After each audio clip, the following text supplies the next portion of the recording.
What is good, YouTube? Quinn Wade basketball analysis coming to y'all with a quick video.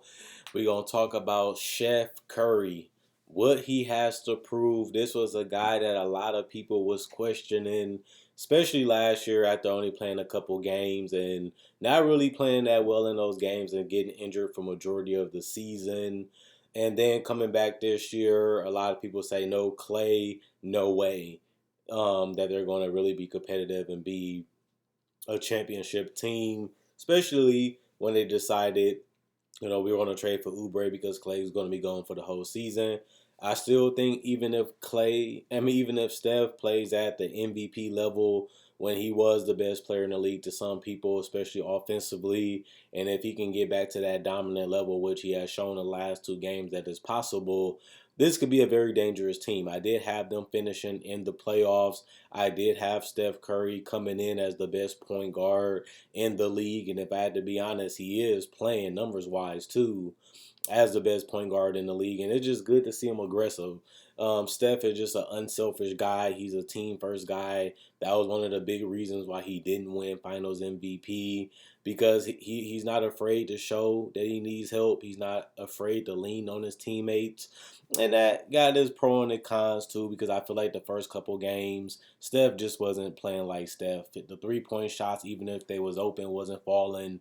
He was way too passive, and Andrew Wiggins and Kelly Oubre do need their confidence to be boosted. But you still gotta look at the end of the day. This is your team. I didn't really want to judge the Warriors until Draymond Green came back because his ability to communicate and tell people where they should be at on the court and where they should be at defensively really helps make their job a lot easier than having a guy that can rotate and clean up a lot of messes and guard some of the best players at his position and other ones, and being able to run the break and find teammates for easy baskets once Steph is off the court or playing with Steph, and even if it's just setting screens and just finding Steph wherever he can get easier buckets.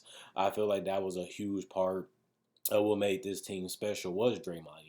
They was already good without him because they had David Lee, but he added that other dimension and a guy that don't really care if he scores or not. And you seen that through the last couple of games, and that's something that they needed. They needed somebody that can fill in a lot of gaps and hold guys accountable and push guys to be better. And Steph, if he's going to play like this, I think they're going to be a good team because they're going to need Steph to get 30 points a night. He has done it before. He's going to have to do it because his team just doesn't have enough efficiency when it comes to trusting his teammates. You're not scared to let Kelly Oubre take shots because he's capable of doing it. This was a guy that's been a double-digit scorer for multiple years, but at the same time, you don't want to rely on Oubre every night to give you a lot of production as he's coming off a major injury. He doesn't really know the system. He's playing with new players, and even Andrew Wiggins. Andrew Wiggins has been a 20-point scorer multiple years, but he's never been a high efficiency scorer. He's been a volume scorer, a guy that can get you baskets, a guy that can get to the basket, and a guy that's already shown that he can be a adept passer when given the opportunity. So they got a lot of new pieces, a lot of interest and talent. I don't look at them as one of the best teams in the West, even if Steph plays at the level that he's playing. Eventually, the lack of shot creation and shot making will catch up to this team, and it did the first couple of games, and they look like a competitive team now. Don't get too happy though, because teams gonna start game planning, and teams are gonna be more prepared, and it's gonna make it harder for this team to continually win. But Steph is gonna have to get you about 28 to 30 plus. He used to do it with Clay. Clay will get his, and sometimes Steph and Clay will be on the same time, or one would just erupt. He doesn't really have that on his team. He has to be the focal point of the offense. He has to be aggressive every night, and that's what I thought he would do. And now that the 3-point percentage is back up to 36, above 36%, and the field goal percentage is getting back to that Curry range, and he's already a knockdown free throw shooter, he is going to have to continue to get the assists. I think if he's going to average 30 points, he's going to have to get 6 to 8 assists because guys are going to be double teaming and trapping and boxing one of him, and that's going to force him to rely on his teammates to make plays or make shots. And as long as they're cutting and moving the ball, somebody's going to get an easy opportunity. It's just about making the right play. and those guys being able to finish the play, whether it's a dunk, whether it's a jump shot, whether it's just, making an extra hockey assist after, Steph passed the ball. That's how they're going to have to play. And they're going to have to defend it. And I feel like that's something that if they can't create shots, they're going to have to be able to be a great defensive team. And having Wiseman, a guy that's that long and that mobile with Draymond, a guy that's going to continue to coach him, continue to be in on him, while also helping them out on the defensive end, on the perimeter, and also inside the paint. That's what you're going to need. Draymond, if he's not going to score a lot of points, even though he should, because he's going to have the opportunity, that's just not his game, though. If he's not going to score a lot of points, he has to be that anchor. He has to be defensive player of the year, Draymond. And Steph is going to have to be the Steph that we see as a unanimous MVP. If Steph can go out here and blitz teams and barrage teams and just steal games, that should be good enough, to get them within that top 8. And I think that they should be fine. But this team is nowhere near a championship team, and that's what we're starting to see. But this team is going to be a team that's going to have to grow. They're going to have to continue to work out a lot of kinks and work out a lot of guys and they're going to have trust issues because guys are missing shots. But that's what Steph has to do. He has to change his game a little bit, and so do Steve Kerr.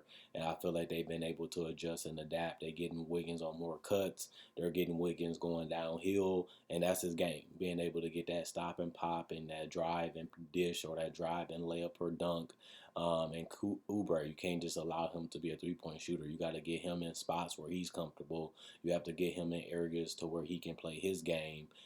Which is, the dribbling and creating and also getting to the layups and dunks while also being able to find guys when they're open. So it's not going to be easy.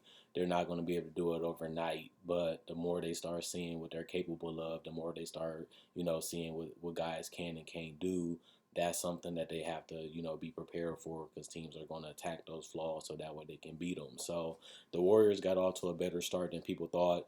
People thought they was going to be like last year. It's over. They're not going to be able to do anything. They suck. And now they actually have a decent record right now.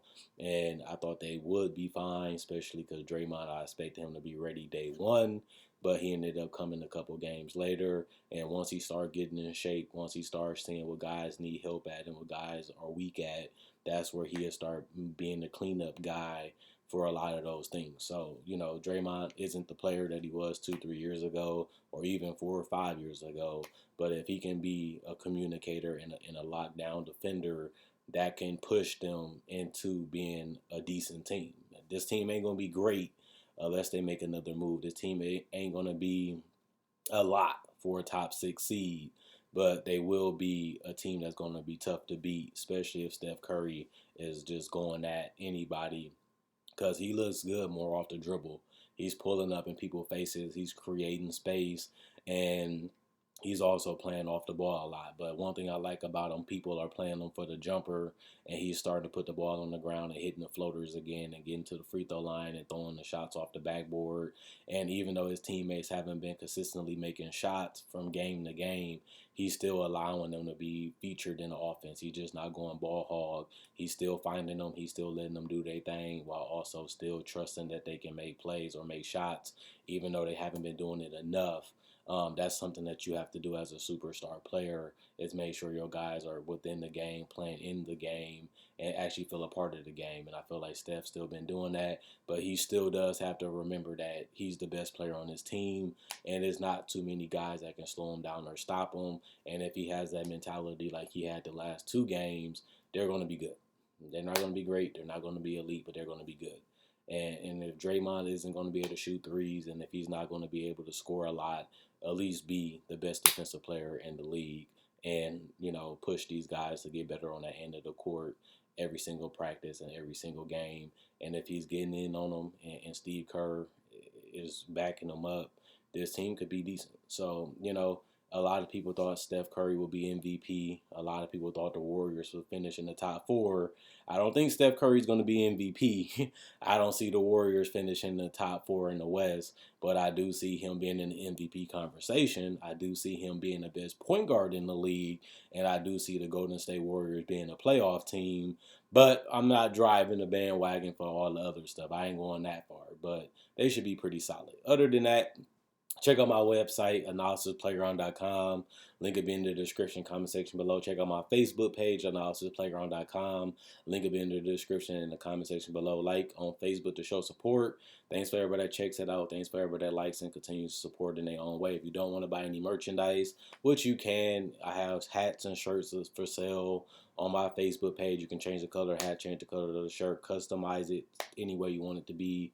Message me and I can get it shipped out to you. Not only that, you can buy merchandise exclusively on my spread shirt. That will also be in the description in the comment section below. But not only that, I make videos every single day. So if you love basketball, you can't get enough of it, you need that daily fix. All I can do is tell you is I make breakdowns of legends, players, rookies, summer league coverage, draft coverage, free agency, trade deadline, playoff prediction, top 10 lists, season previews, and discussions of the hottest topic, even discussions just like this. Also, let me know what you agree or disagree. I read every single comment. Other than that, Quinn Wade, Basketball Now, sign out. Enjoy.